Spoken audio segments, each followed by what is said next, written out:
I have so many favorites that I need to talk to you about today. So much makeup, so much skincare, beauty galore, my friends. I'm going to tell you about all the things that I have been loving recently, all the things that have been tickling my fancy and gracing my face and body. And I want to hear from you as well in the comments down below what you have been loving this month. And today's favorite is extra special because today, my friends, is the first day of Everyday May. Welcome, welcome if you're new to my channel and new here. Every May, I do Everyday May where we post a video every day in May. So starting today, you're about to see 31 consecutive videos from yours truly. And if you want to be here to see all of the fun and join in on the Everyday May adventure, please do give this video a big thumbs up and subscribe to my channel. It's going to be a really fun month. There's going to be giveaways every Monday. Ding, ding, ding, ding. More on that tomorrow, but super excited to kick off this month with my favorites and things that I loved the last month. So, my friends, without further ado, let us dive in.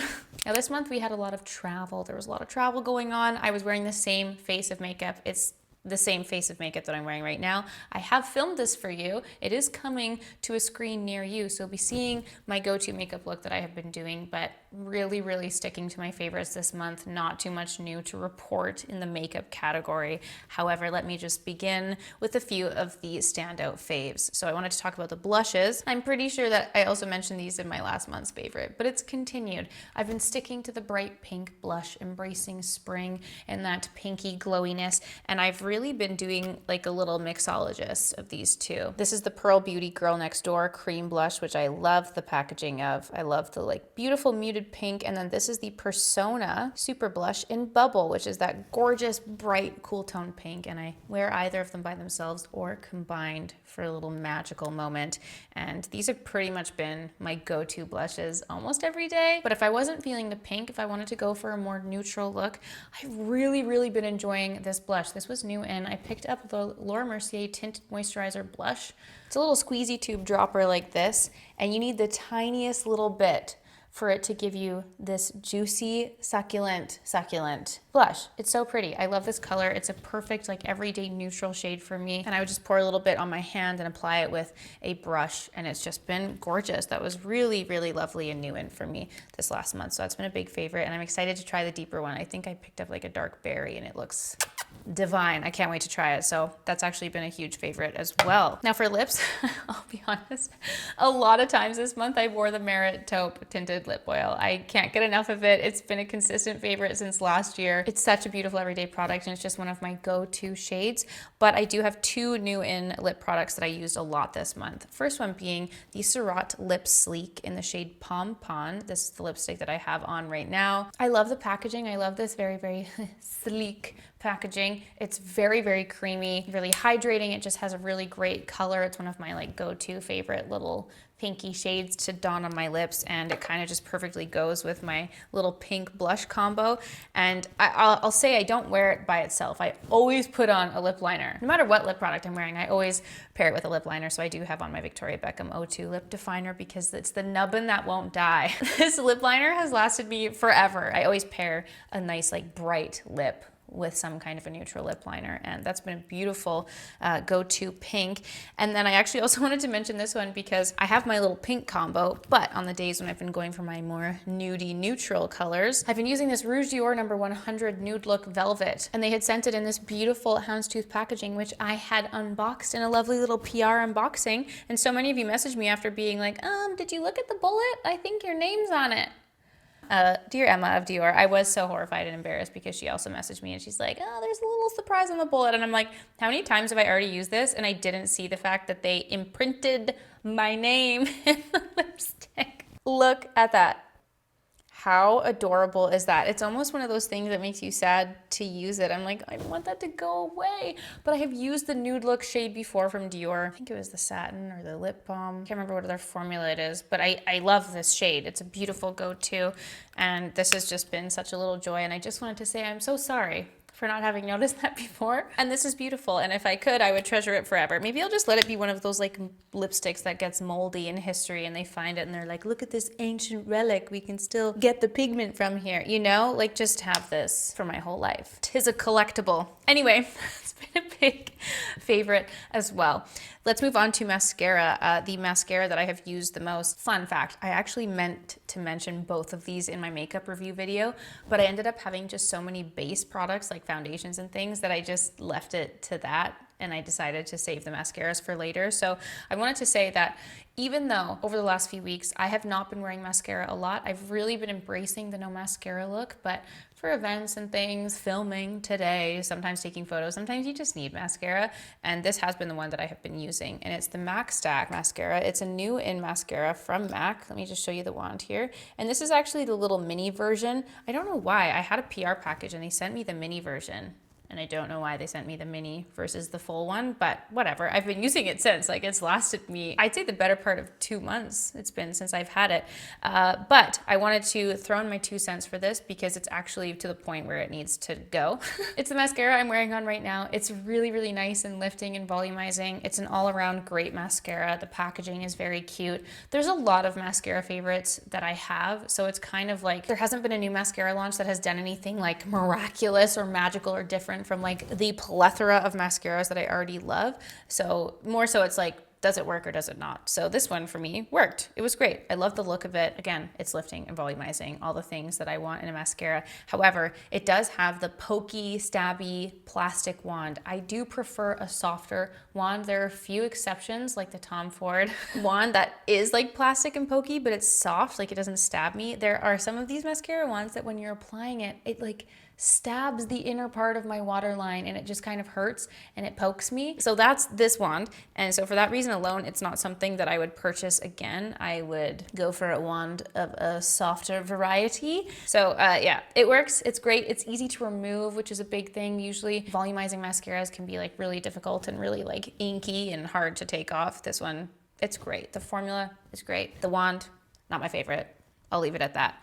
I wanted to, oh my God, I'm gonna like hurt a lot of your feelings when I talk about this one because so many of you recommended this mascara to me when I was discussing my transferring raccooning woes. And keep in mind, it's not the normal transfer. It's my blinking transfer. My lashes are literally touching my skin. It's not like a normal raccooning and transferring situation with mascara. You know, it's a little bit of it's a tough one to get around. Anyway, so many of you told me to try this Cali Ray mascara. And this one, speaking of soft wands, has that lovely little soft wand that I enjoy. This one's a very like light, soft, everyday kind of mascara look. It's not overly lifting or overly volumizing. It's just a much softer look. You didn't get a lot of volume with this, but I wore it 3 times and then I simply had to retire it because like it's one of the worst mascaras that I've ever tried. And I know that's a really, really lofty statement, but I've tried a lot of mascaras and most mascaras are great. Usually I have an issue with like the packaging, or if it's like really hard to remove, I won't enjoy it. This one, I've never experienced more flaking in my life. I tried to take some pictures of it flaking on me just so I could show you guys. It's kind of hard to tell because what would happen is like I applied the mascara and then like within the first few hours, I'd just be sitting there living my life and hanging out, minding my own business. And it was just like balls of mascara were just falling into my eyeball all day.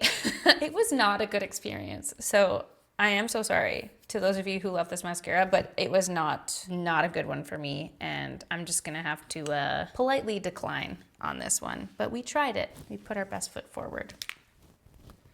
Dear Cali Ray, I am so sorry. During the Sephora sale this month, I picked up a lot of products. I was just really looking to find some like better affordable dupes for some of the products that I've been using and spending a lot of money on and using up really quickly. And I just wanted to take some recommendations from you guys for dupes, as well as I've been watching the Doctorly or Derm Doctor on TikTok so much. And I was literally one night, I was just watching video after video after video on their TikTok and on their YouTube channel and writing so many notes. And I bought a ton of their recommendations. I also bought some retinols that I don't have final opinions for you yet, but I wanted to start with the 2 products that I picked up and that I've been loving and that have absolutely made their way into my full-time forever skincare routine. And they're these 2 products here. So let's talk about this one first because I just have to apologize for the fact that it's taken me so long to try this after so many of you, like hundreds if not thousands of you have recommended this cream to me. And it's because I love my SkinCeuticals Triple Lipid Restore Cream. So many of you have said this is an absolute dupe for it. and I simply had to pick it up to try it for myself. This is the Skin Fix Barrier Triple Lipid Peptide Cream. This bad boy right here. I love the packaging. It has the pump packaging where it dispenses the perfect amount, the perfect dosage for your face, which I love. And it's also a refillable container, which is great. So you can buy the refills for it. I've been using it now for just over 3 weeks, day and night, and I love it. I love it so much. It feels so good on the skin. I use it day and night. It's a beautiful face cream. It's still expensive. It's not a cheap, affordable piece of skincare. It's still, I think it's $68 Canadian. After tax, it's over $70 for this cream, but my SkinCeuticals one is $1 majillion, and I used it up so frequently. It just did not make sense for me to be spending that kind of money on a face cream. I was very thrilled to find this, which is more than half the price of the cream that I was using. So even though it is very expensive, it's much cheaper than the alternative that I was using. So I'm very thrilled about that. And in terms of formula, I mean, it feels delicious on my skin. I love it. I have very, very dry, sensitive skin, for a background in case you didn't know.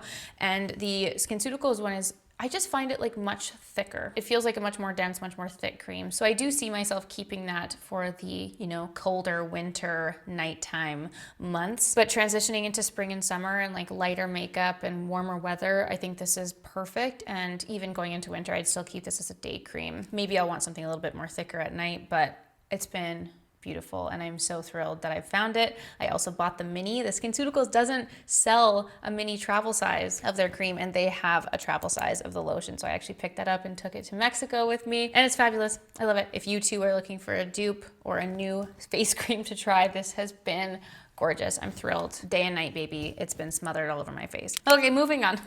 I want to talk about The Ordinary 100% squalane. This was a Dr. Lee recommendation. I watched their video on face oils, and I had actually not used a face oil in my skincare routine for quite some time. It had been a minute since I'd been using a face oil. You really can't beat the price point of The Ordinary. This has been beautiful. I've already, actually, can you see how much I've used? I've already used so much of this. And at the end of my skincare routine at night, I just put a few drops in my hands and I put it all over. And it's been lush. It's been lovely. I feel like my skin's in a very, very happy place right now. And these two have been a big part of that. So that has been the kind of updated skincare lineup. I want to talk about a body lotion, the Caudalie Venotherapist Hyaluronic Nourishing Body Lotion. I squeezed every last morsel out of this thing. It's a gorgeous body lotion. It's really, really nice and light and juicy. Like, it just seeps into the skin. There's no residue left on your body. Sometimes you can put a body lotion in, and even if it feels good right away, you can be left with like some chalkiness that lingers on the skin after. This is just succulent. Love the packaging. It's in their new completely rebranded, recyclable, sustainable, everything packaging, and this has been beautiful. I also have the body cream in the tub that I'm going to be using next, but I do prefer like a squeezy tube versus like digging out of a tub, So that was an empty and a huge favorite from this month. Speaking of Caudalie, let's actually move on to masks. I thought I had mentioned this in my last month's favorite, but whoops, here we are. This is the Vinergetic C+ Instant Detox Mask. It tightens pores, removes excess oil, purifying clay, coffee, and grape. It's just your classic clay mask. I put this on when I'm feeling a little bit more congested, if my blackheads are looking a little bit more stuffed.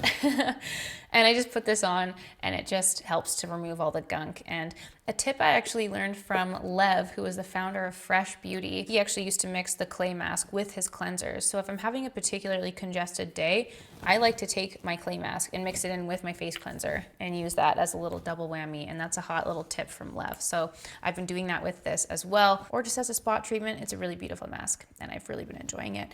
And speaking of masks, I've talked about these at length in the past. And I use both of them up, and I have repurchased them. And I just wanted to give a little shout out to them. These two masks here. This is the IS Clinical Tri-Active Exfoliating Mask. Literally put this on for 5 minutes and you just feel like your skin's reborn. It's a beautiful exfoliator. Love this one. And the Biologique Recherche Masque Vivant. This is just when my skin's feeling sad. Like, it's just feeling sad and you just need to like have a redo on your face. This is the mask I go for. I've said it before, it smells like manure and chocolate. It looks like poo on your face. but it's beautiful. They're just my go-tos, and I just needed to have them back in my life, so I did repurchase those this month as well. So last but not least, I wanted to talk to you about sunscreens. I feel like sunscreen has just been such a massive launch category for so many brands over the last few months. Like since the new year, we've just been seeing so many sunscreens getting launched, and I've already tried a few. I love the Nude Sticks one. I love my Super Goop sunscreens. There's already a lot of sunscreens that I love, but I felt like recently there were a lot that came out, and I just wanted to put some to the test. So I was actually really excited because Dan and I went to Mexico for a little hot getaway before the craziness of everyday May, and I literally packed 7, and I wanted to put them all to the test for you. And I just want to say that I keep it pretty basic when it comes to my testing. I have really sensitive skin, and I'm really sensitive to a lot of sunscreen. So usually for me, it's like if I'm sweating and it gets in my eyes, are my eyeballs burning off?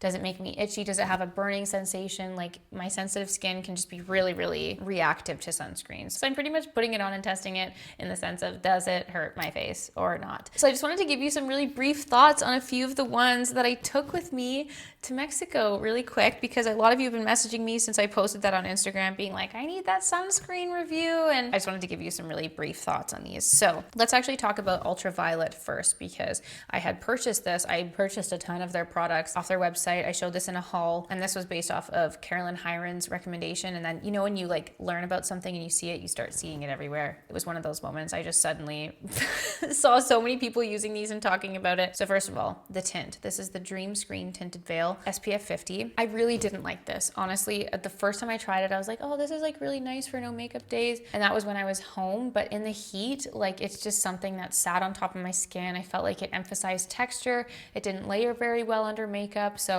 I'd probably reserve this only for the days when I'm using something by itself. I wouldn't like wear this if I was putting makeup on. So this wasn't like the top for me. There are other sunscreen tints that I definitely prefer. I also tried I think it was the Queen Screen, the serum. Didn't love it. Out of all the ultraviolet ones, this was the one that I preferred. This was the Supreme Screen Hydrating Facial Sunscreen. And this was just a nice plain sunscreen. It felt good on the skin. It kind of applied like a face lotion. None of these products like had a significant white cast or anything. That like wasn't even an issue with these. This one's SPF 50 as well. It was nice. It layered under makeup well, but it was just like it was just normal. It was just a good product. I didn't notice anything like really good or really bad about it. So that was nice. With the ultraviolet products, I just simply wouldn't buy them again right now because of the price, and buying them from Australia and shipping them to Canada, being charged shipping, being charged duties, like it just ended up being so obnoxiously expensive. It's not worth it to buy it for me here. But if that was not the case, I'd probably definitely pick this one up again in the future. Now let's talk about these. Oh, I feel like this was one of the more magical sunscreen experiences I've ever had between these two products. First of all, the Tatcha Silk Sunscreen. This one's SPF 50. I love the packaging. Actually, let me just highlight the packaging here. It's this super thin, sleek little bottle. It's got this lovely little dropper. And when you put it on, it's really liquidy, and it just has the most, sorry, it's like not focusing. It just has the most glorious, silky, juicy texture. This one out of all of them was the most beautiful under makeup. This was like, look at the glow. Look at that glow. Oh my God, honestly, it's so beautiful. I was like so smitten when I put this on. The one day I actually put it all over my face and all over my chest. I was just like, drench me in this magical sunscreen. It is so beautiful.